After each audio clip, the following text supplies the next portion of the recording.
Oi, gente, Mucuyu, Colofé, Mutumbá, Ure, Mojuba, Saravá, toda a situação de respeito ao nosso povo de matriz africana. Passando para dar um beijinho em todo mundo e matar um pouquinho de saudades e dividir com vocês um pouquinho de experiência que eu tive no decorrer dessas duas campanhas que eu estou fazendo, tanto para Francisco de Assis como para a Casa Florescer.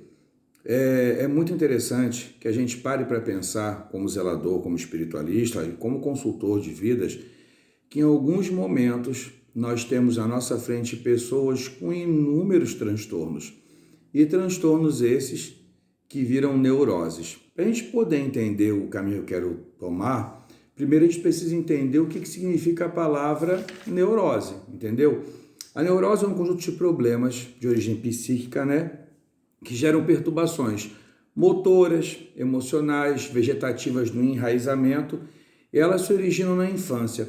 Quando a gente fala das neuroses de abandono, sentimentos de rejeição, a gente vai encontrar com inúmeras pessoas que a gente vê no dia a dia, e daquelas que não conseguem trabalhar, não conseguem efetuar nenhum tipo de atividade física, estão vegetativas, não estão se movendo por uma dívida a ser paga. É muito importante entender que o sentimento é quem gera a rejeição. Quando a pessoa tem na sua psique composta que foi rejeitada, e isso é uma coisa sentida, é um sentimento, isso é verídico. Por mais que as razões de fato, as razões de valor digam que não, por exemplo, fato, um pai deixou o filho na beirinha, como muitos pais fazem, fica aqui rapidinho, vou ali pegar a chave. Se nesse momento a expectativa da criança por ansiedade de sair logo, de ir à rua, gerou nela um sentimento de abandono, ela já se encaixa no teorema de rejeição. É muito normal que dentro desse teorema de rejeição, as pessoas encontrem formas disfuncionais de lidar com isso, sentimentos disfuncionais. E dentro desse teorema, nós temos são cinco temas muito importantes, que a gente vai tratar deles agora. Quando a gente fala das neuroses de abandono, é aquele desespero, aquele medo maluco, aquele medo profundo que as pessoas têm que os outros não vão gostar delas. São as formas disfuncionais como lidar com esse sentimento, entendeu? Dentro dessas formas disfuncionais, nós temos três mecanismos muito complicados, que é a resignação, a fuga e a hipercompensação. Logo mais à frente, eu vou estar explicando um pouquinho melhor como funcionam essas formas disfuncionais de lidar. Quando a gente fala da resignação, a gente fala de submissão ao destino. Um exemplo, não consigo ter amigos. Dane-se, sou solitário, vou resignar, vou tentar acalmar esse sentimento de abandono meu e vou ficar sem amigos. Quando eu executo a fuga, porque é resignação, fuga e hipercompensação, eu vou fugir de situações que me gerem mal-estar. Lembrando que as neuroses, elas geram um fator de dívida. Um exemplo, minha mãe me deve um sentimento que me foi roubado, meu pai me deve. Então, na resignação, enquanto eu não tiver aquela dívida paga, eu estou por esperar a ser quitada. Na fuga, eu não aceito me expor, estar próximo a uma situação que me lembre daquela dívida. Um exemplo, alguém quer ser muito meu amigo. Eu não quero essa amizade, eu não quero sua atenção, não quero sua ajuda, não quero seu conselho, porque eu vou fugir de tudo que me gere mal-estar. Poxa, como eu posso esperar ter um amigo, ter alguém que olhe por mim, se quem era para ter olhado não olhou? E na hipercompensação é fazer ao contrário tudo que eu posso imaginar, é ter comportamentos contrários. Se eu sou uma pessoa que foi abandonada e tenho essa dívida lá atrás, quando eu encontro alguém na minha frente que poderia ocupar esse local de dívida, ao invés de eu ser grato, eu hipercompenso. Eu cobro dessa pessoa entendimento, eu cobro dela extremos favores, eu cobro dela extremos esforços, eu começo de forma contrária, ao invés de executar gratidão por ter aquela pessoa que olhe por mim, entendeu? Eu vou começar a ser pesado na vida daquela pessoa.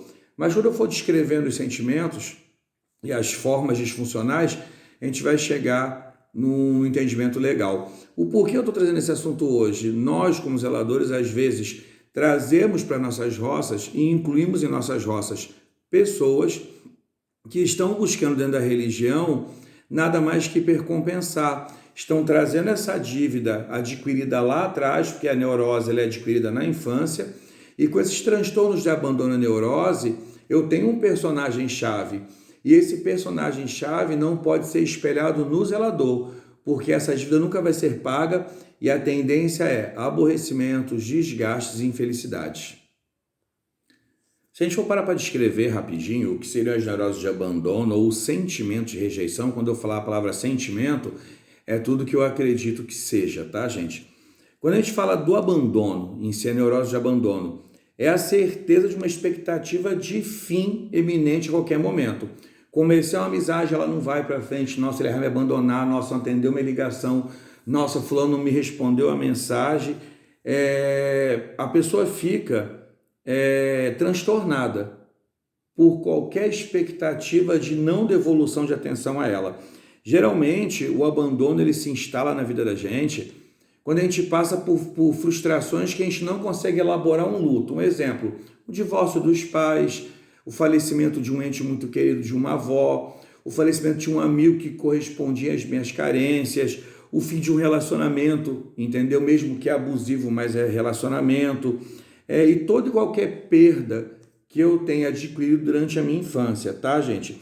Se no decorrer daquele sentimento houve a tradução que aquilo me fez mal, aquilo para minha pessoa ou para quem sofre da neurose de transtorno de abandono se torna verídico. Então isso é o abandono de neurose, entendeu? A neurose do abandono, ela trata do medo de expectativa diária e real de que tudo possa me abandonar. Quando a gente fala da desconfiança e abuso, a gente fala da expectativa que as pessoas têm de a todo momento os demais tirarem proveito dela, entendeu? Pessoas que vão me magoar, pessoas que vão me deixar de lado, pessoas que vão me deixar para trás, pessoas que vão me injustiçar, e todos esses sentimentos nunca, na desconfiança ou abuso, né? Esses sentimentos, as neuroses, não são formadas por estranhos. Eu vou na padaria, compro um pão, o cara me dá um pão amassado, eu não me sinto ali abusado, eu me sinto confrontado. Geralmente, o sentimento de desconfiança e abuso, ele só nasce de professores, pais, mães, avós, amigos e pessoas mais próximas. Dentro das neuroses também, a gente tem um sentimento extremamente complicado, que é a defectividade, que é a vergonha de si mesmo. É o sentimento de se tornar incapaz, de se sentir feio, de ser fraco e de não pertencer a nenhuma classe social, econômica, política, não pertencer a um gueto. E é muito interessante porque esse sentimento de efetividade, ele nasce através de uma sequela. É muito importante até para a gente que é zelador, que faz o papel de pai carnal, sempre lembrar que atos são ruins, essência nunca é mutável. Quando a gente fala de essência, é identidade, é se entender como ser humano. Então, um exemplo, às vezes uma criança pequenininha, um exemplo, estava lá lavando louça para agradar minha mãe, caiu o copo, quebrou. Se minha mãe naquele momento falou para mim assim, nossa, que feio, William, você é um menino feio, você quebrou o copo. Eu entendo que feio é minha identidade. Eu trago aqui para frente um sentimento de sempre ser feio, por mais bonito que eu seja. Digamos que minha mãe fez um bolo e eu, sem querer, querendo, fui lá e comi um pedaço rapidinho, que eu estava feliz, é o bolo que eu mais gosto. Minha mãe fala, como você é gordo, como você é olho gordo. Eu já cresço com uma defectividade, uma vergonha de mim. Quando eu for me alimentar, vou me alimentar escondido, por medo das pessoas me julgarem, ou vou me tornar um glutão mesmo, ali isolado, comendo demais, porque a chance que eu tive de felicidade foi traduzida como vergonha. Ao invés disso, o certo seria que a mãe falasse, nossa, William, a sua distração gerou o quebrar do copo. O quebrar, o ato do copo, é um juízo de fato. Quebrar o copo é uma distração. Então, quebrar o copo é feio, é um ato ruim, é distração. Nunca colocar um valor naquilo. Viu? Quando eu coloco valor naquilo, eu troco objetos por seres. E aí começa a complicação, porque se eu entendo que a minha identidade, a minha essência, ela não é boa, isso vira um carimbo na minha testa. Daí gera-se o transtorno de neurose, o abandono pela defetividade ou vergonha de si mesmo. E o último transtorno gerado pela neurose de rejeição, sentimento de rejeição, é o sentimento de isolamento social. É a sensação de você não fazer parte de nenhum lugar, de nenhuma família, de nenhum grupo, de nenhum gueto. Como isso acontece? Geralmente no isolamento social são pessoas que foram deixadas na tão famosa educação retalhada, então elas não conseguem se permitir fazer parte. Ela não consegue, ela se sentiu rejeitada, a mãe foi trabalhar, o pai foi trabalhar, o pai teve que ir para um compromisso pessoal e não incluiu, então ela se sentiu rejeitada. Um exemplo, numa festividade, se a mãe e o pai não souberem colocar o filho numa atividade de um churrasco, não incluí-lo pela bebida, outras coisas, ter uma atividade somente dele, para ele criar identidade, ele vai se sentir isolado. Quando ele crescer, ele vai ter um transtorno de isolamento social. Talvez tenha ficado um pouquinho embolado, porque são múltiplas ideias e são sentimentos que mexem com a defesa do nosso ego. Quando a gente fala das neuroses de abandono, sentimentos de rejeição, quando eu me sinto rejeitado, eu tenho que lembrar que eu tenho uma punção, que é o meu id, que eu tenho o meu ego, que é a pessoa que sou, e eu tenho o superego, que é o que me educa, é o anjinho diabinho, né? O id é o diabinho que me dá punções de desejos, e o meu superego é o anjinho, que é o mediador, é o coordenador, se o meu ego deve fazer aquilo ou não. Quando o meu ego se sente ferido, ele causa um mecanismo de defesa do ego, que é uma coisa que a gente vai falar um pouquinho para frente. Mas depois eu deixo na descrição aqui do vídeo o texto para vocês poderem acompanhar, caso aqui em cima na fala tenha ficado um pouquinho enrolado.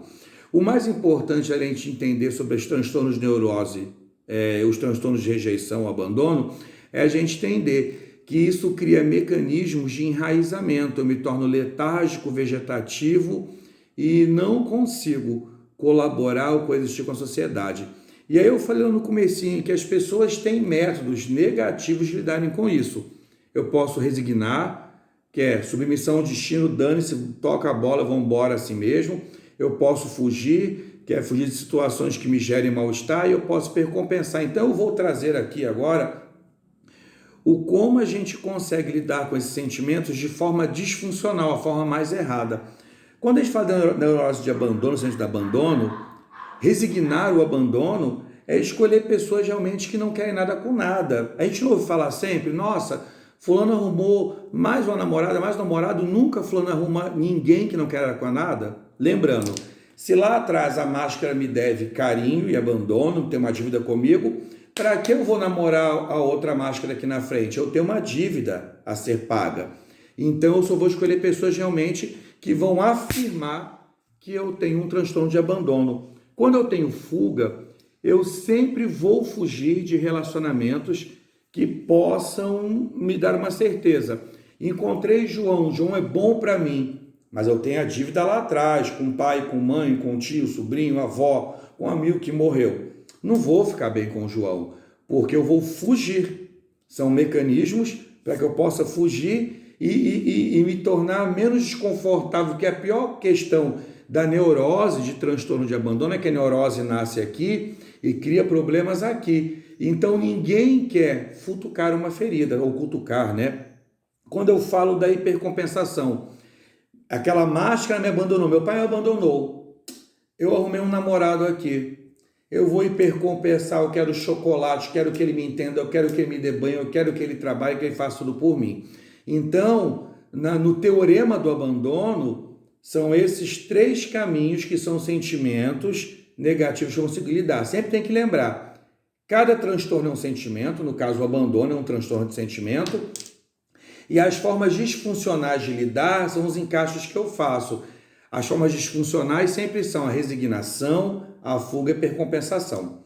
Quando a gente fala do sentimento de desconfiança e abuso, a gente conhece pessoas que a todo momento sempre estão com o pé atrás. Quando a pessoa tem um transtorno de neurose, sentimento de rejeição, pelo leque de desconfiança e abuso, quando ela vai executar esse leque negativo, essa forma disfuncional de agir, ela vai resignar de que forma? Se envolvendo com relacionamentos abusivos. Ela só vai se envolver com pessoa que não presta. Meu pai me deve sentimento, minha mãe me deve sentimento. Eles abusaram de mim, eles me enganaram, falaram que ia me levar no parque, não me levaram. Quando eu encontro aqui uma pessoa que é preguiçosa, que não vai me levar no parque, é com ela que eu vou me envolver. Porque é mais fácil que dê errado aqui para que eu mantenha minha dívida intacta aqui. Afinal, feriu meu ego, a dívida do meu pai e da minha mãe. Então, com esse ego ferido, eu tenho aqui um título de capitalização de cobrança. Para que eu vou deixar alguém complete isso se eu posso trazer para perto de mim alguém que arrebente mais que completar? Quando eu falo dentro da desconfiança e abuso, o transtorno de desconfiança e abuso, eu falo da fuga, a gente vai falar das pessoas que não se abrem, que não acreditam em ninguém, porque elas já foram abusadas lá atrás. Meu pai prometeu que quinta-feira ia me levar no parque e não me levou. Então eu não vou me abrir, não vou falar do que eu gosto, vou falar do que eu quero. Vai que esse outro aqui na frente me abusa, vai que eu falo que gosto de hambúrguer, meu amigo fala que vai comprar e não me compra. Ele abusa de mim, eu vou ter desconfiança da seriedade dele para com a minha pessoa. E quando eu falo dos hipercompensadores, esses leques são os mais perigosos. Quando eu tenho uma pessoa que abusaram da confiança dela lá atrás, seja em toque, em gesto, aqui na frente ela vai pensar, fulano abusou de mim ali atrás, eu tenho minha ferida, minha dívida. Antes que ele abuse, eu vou abusar dele. Que são os inconsequentes, os inquietos emocionais. Pessoas que trocam de relacionamento com grande constância. Eu fui abandonado, eu tenho um transtorno. Fui abusado, me feriu. Vou abusar dele também. Vou hipercompensar, vou agir de forma contrária para aquela pessoa. Antes que ela se aproveite de mim, eu vou me aproveitar dela. Quando a gente fala da neurose e do transtorno de neurose, transtorno de rejeição, pelo lado da defectividade, que é vergonha de mim mesmo, quando eu vou resignar. Resignar, lembra, é submissão ao destino. Toque o dane-se. Meu pai um dia falou, você é feio, você quebrou a minha caneta. Quando eu vou resignar, eu vou escolher pessoas que me rejeitem, porque o meu sentimento diz que meu pai me rejeitou. Quando eu vou elaborar uma fuga, eu vou elaborar um pensamento com tanta vergonha de mim mesmo que eu sempre vou fugir. Eu poderia me expor numa igreja, num candomblé, eu poderia demonstrar os meus dons, mas como eu tenho um transtorno de defetividade, eu tenho uma vergonha de mim mesmo, e meu pai bateu na minha mão e falou que eu sou feio, que eu quebrei, eu não vou elaborar pensamento nenhum, não vou fazer nenhum artesanato, eu não vou fazer nada que possa me envergonhar. Vai que eu faço um queté desse, presentear um irmão de santo, e aquele irmão diz que o meu queté está com a postura torta. E quando eu vou hipercompensar, eu sou uma pessoa que sofro de defectividade, de vergonha de mim mesmo, por um transtorno de rejeição, eu me torno uma pessoa crítica. Todo mundo, desculpa as palavras chulas, é puta, é viado, é sapatão, é feio, é gordo, é infeliz, é chato, é porco, é desorganizado. Eu me torno um supervalorizador da minha essência. Afinal, ali atrás me envergonharam. Ali atrás disseram que eu era feio, que eu era mal criado, que eu era esquisito pela forma com a qual eu agia. Então, evitando que outro me faça isso, eu já ataco todo mundo, eu decresço todo mundo para que a minha pessoa seja a única pessoa boa na minha história. E aí a gente vai falar do mecanismo mais importante para tratar, que é o assunto que eu vim tratar hoje aqui, que são sobre os transtornos de abandono ou as neuroses de abandono criadas aqui dentro. Quando eu executo um sentimento de isolamento social. Meu pai fez um churrasco com a minha mãe. De repente, meu pai e a mãe me colocaram no quarto porque estava tendo pagode, samba, pessoas de biquíni. Eles não queriam me expor aquilo, afinal, eu estava criando a minha identidade. E a minha identidade é a minha essência. Aí eu fui isolado ali e eu cresço com esse sentimento ruim. E aí, dentro da minha defesa, da minha forma disfuncional errada de lidar com esse sentimento, eu, quando entendo que eu tenho um sentimento de isolamento social, que eu não pertenço a nenhum lugar, a nenhuma família, a nenhum cluster, porque eu fui retirado onde eu queria pertencer, eu começo a procurar, dentro de uma festa, um exemplo, dentro do candomblé, dentro de uma igreja, pessoas extremamente diferentes, erradas, pessoas que não combinam comigo, porque para que eu vou procurar iguais, se iguais um dia me rejeitaram, me deixaram de canto? Quando eu estou em isolamento social, ali preso num transtorno, numa neurose de isolamento social, quando eu vou ter um mecanismo da fuga, eu vou evitar toda e qualquer série. Viu aquelas pessoas, amigas nossas que nós temos, que falam assim, vamos no parque? Não. Vamos no Sacamaria? Hoje eu não vou não, eu tenho novela, eu tenho o filme do Faustão, eu tenho o programa da Eliana, entendeu? Essas pessoas que evitam todo e qualquer contato são pessoas que estão fugindo, através de um mecanismo disfuncional, desse transtorno, dessa neurose, isolamento social. E pessoas que hipercompensam o sentimento de isolamento social são pessoas que elas vão a qualquer lugar, a qualquer ambiente, seja preto, branco, verde, amarelo, e ali elas são tudo. Afinal, um dia meu pai e minha mãe me tiraram do churrasco. Eu não sei o que aconteceu ali, eu tenho um sentimento de falta, eu fui rejeitado daquele churrasco. Eu desenvolvi um sentimento de isolamento. Eu estou dentro de uma neurose, de abandono, sentimento de rejeição, e eu tenho um transtorno de isolamento social. Quando eu vou hipercompensar esse sentimento, eu vou para dentro de um ambiente, ali eu sou preto, verde, branco, amarelo, rosa, eu concordo com tudo, eu preciso me encaixar em tudo. Por quê? Vou mostrar para meu pai, se ele não paga essa dívida comigo, que eu vou fazer o que outras pessoas paguem. Então eu atraio para perto de mim, eu hipercompenso, que seria a forma mais errada disso acontecer. A grande questão, gente, da gente tratar desses assuntos é entender que dentro da transtorno de neurose, de abandono ou de um sentimento de rejeição, as pessoas chegam para a gente sempre com inúmeras dívidas. Nós vamos esbarrar com mulheres emocionais, mulheres casadas com o pai, mulheres que transferem o pai para maridos, mulheres que transferem, homens transferem esses sentimentos de rejeição para nós, zeladores, buscando que nós possamos completar e entender. Porém, no próximo vídeo eu vou tratar um pouquinho melhor disso. Essas pessoas chegam também com mecanismos de defesa do ego, porque no sentimento de rejeição, ser rejeitado, ser jogado fora, é ser desqualificado. E às vezes a pessoa não foi desqualificada na essência, ela foi desqualificada no ato, que é a grande diferença, juízo de fato e juízo de valor. João não trabalha. O fato é que ele não está trabalhando, ele não executa o trabalho. Um juízo de valor, fulano é vagabundo. Então, quando a gente executa juízo de fato, juízo de valor, sem entender sobre o mecanismo de transtorno de abandono, mas também é entendê-lo, e a terapia mais sublime é fazer com que a pessoa identifique que ela, por estar rejeitada, ela está como um agiota que espera receber uma dívida. E essa dívida só cresce em juros e valor, porque eu coloco valor no meu sentimento. Sentimentos têm valores, atos não têm valores. Atos são apagáveis, sentimentos não são esquecidos. E se essa dívida continua executada para frente e crescente, é muito complicado, porque dentro de um transtorno de abandono e rejeição, eu quero me incluir, eu quero estar presente em algum lugar. E às vezes eu começo a criar um mecanismo de defesa chamado identificação, identifico naquela família de santo tudo que eu preciso, que ali estão os diferentes e todos são aceitos, mas aí eu quero introjetar, eu começo a me tornar pesado, hipercompensar, exigir, entender. E aí quando eu estou hipercompensando, toda vez que o meu zelador chamar a minha atenção, me chamar para a realidade, eu vou chorar como uma criança. Porque a gente tem que lembrar que os transtornos, as neuroses de abandono, são todas criadas aqui, porém lá na infância. E quando são criadas lá na infância, vai trazer os ancoramentos nas fases orais, libidinosas e fálicas.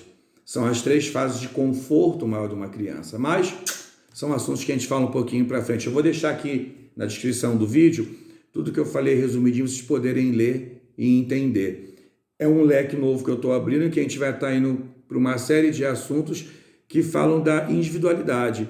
E dentro da individualidade é constituir o ser como essência e alma e o ser como atos. Beijo, gratidão por todos vocês que me acompanham e até um próximo encontro.